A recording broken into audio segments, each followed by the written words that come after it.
Okay, here we go with our final two chapters of Allan Stratton's The Dogs. I just want to thank everybody who's listened all the way through, and I hope you enjoyed. I'm going to try and start a new book project here in the next week or so. Chapter 46. Mom, Ken, and I get checked out at the hospital. We're all okay, but they keep us overnight for observation. When we get home, workers are already excavating the cow stalls and digging with a backhoe in the clearing. Mr. Sinclair is showing them where to dig. By late afternoon, they have the bodies and send them to the coroner for an official cause of death. What'll happen to Jackie now, I ask Ken. We'll have to see, he says. At dinner, Mom is in another world. She waits till we're ready to leave the table, then calmly says, I've just called your Aunt Lorraine. I've heard about Aunt Lorraine, but we've never met. She's Dad's younger sister, the last of his family. They stopped speaking to each other before I was born. Dad always said she was crazy, like he said about Mom. She's making arrangements for your father. He'll be prepared here and transported to a funeral home near her the day after tomorrow. There won't be a service. I don't want to upset you, but I need to ask. Did you want to see him before he goes? I don't know. Think about it. Whatever you decide is fine. We clear the dishes like Mom hasn't said anything. Then I go back to my room and torture myself. I can't see him. I have to. Why? He was my dad. My forehead tingles. It's like he's staring at me. I turn around and see the framed photograph of Mom and me and my grandparents on my bedside table. The one with the snapshot of him hidden underneath. I undo the frame, take out Dad's photo, and stare back at it. Dad and I are sitting cross-legged on the beach by our sandcastle. I see his arm around my shoulder, me holding up my plastic shovel like I'm a castle warrior. We look happy. Were we?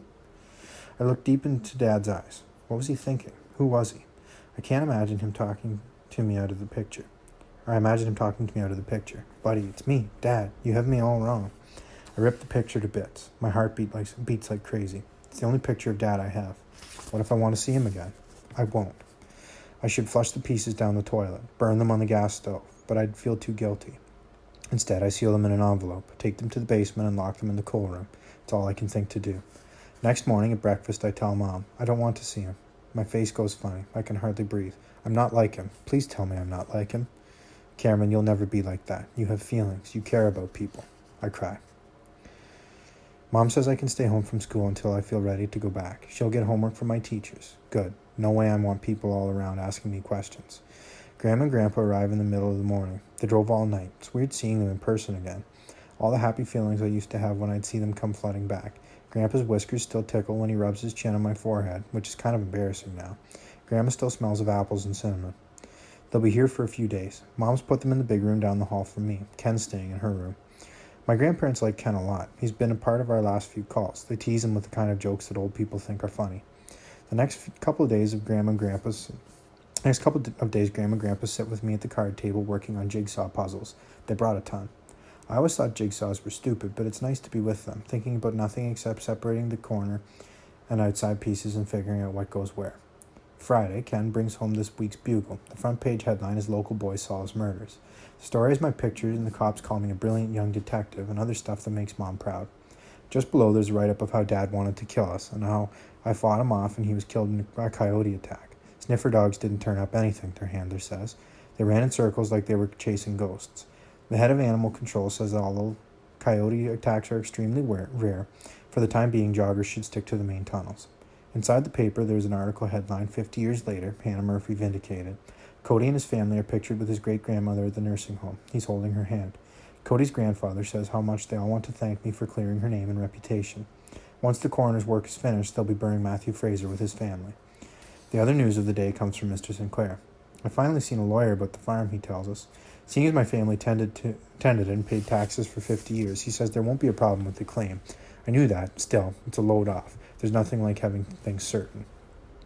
By the end of the weekend, I'm getting restless and tell Mom I want to go back to school. It's strange going through the front doors. It's not like I had friends before, but I'm happy just to see people. As it turns out, they're happy to see me too. Everyone knows about the Bugle articles, not to mention the story was on local TV and radio. All that, plus the public thank you from Cody's family, gets me back into class. In the cafeteria, kids I don't even know stare at me in awe. A few girls even hang around my locker. One of them asks for my autograph. You're like a hero. As if. Still, apart from blushing, I feel pretty cool signing my name. Benji comes up to me. I'm sorry I was mean to you. Don't be. I was the one who was mean. I lied and got you in trouble. Friends shouldn't do that. Friends? Benji blinks twice. You mean we're friends? Sure. Benji stinks and he's kind of irritating. All the same, he was nice to me when everybody else treated me like dirt. That counts for a lot. And if one of the girls who's hanging around my locker talks to him because he's a friend, well, I owe him. Also, it might get him to brush his teeth. I know Cody's grateful about his great-grandmother, but he doesn't say much. I didn't expect him to. Still, he and his gang give me the tough guy, you're okay nod in the halls. To tell the truth, I'm glad he doesn't try to buddy up. Who needs a jerk in their life? It's enough to know I won't be getting spitballed anymore. The other one who doesn't say anything is Jackie. Will I see him again? I don't know.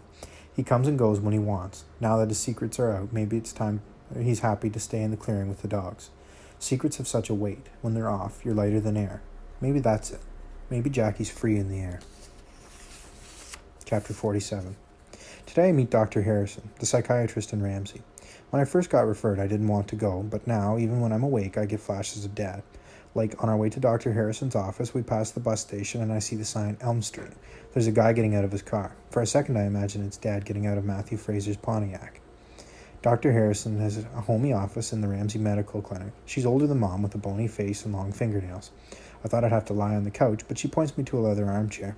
She sits on the opposite side and picks up a pen and notepad from the side table.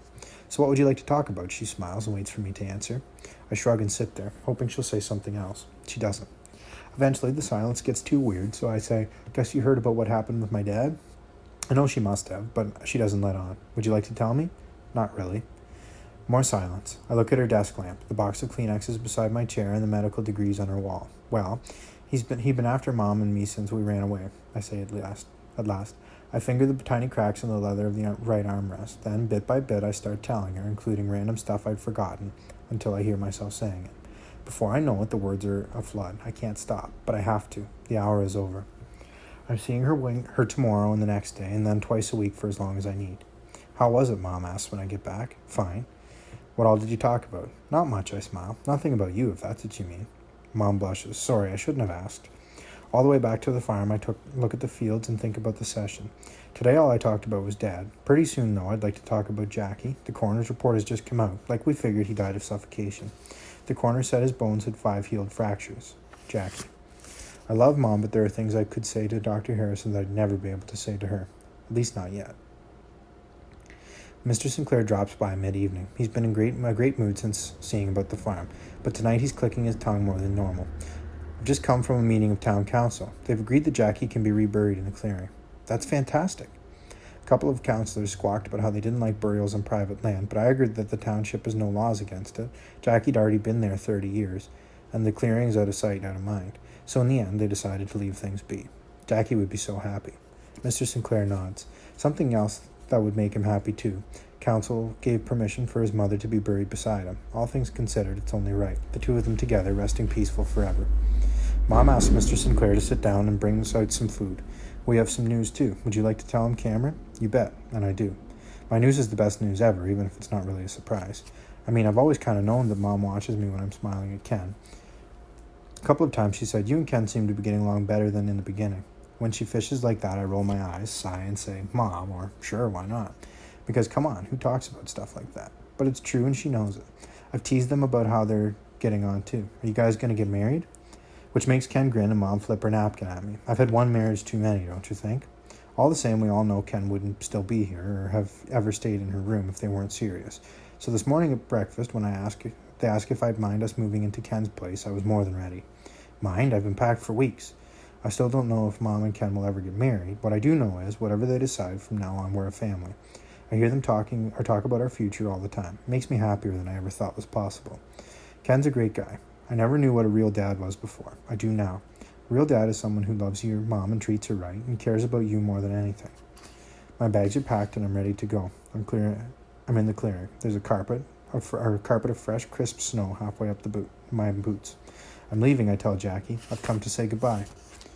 If this was a story, I'd say that the sun comes out from behind a cloud. Jackie's way of saying he's happy for me. But I know Jackie's happy without that. His spirit is smiling inside me. Next time the wind is up and I hear the dogs, I won't be scared. They won't hurt me. He won't let them.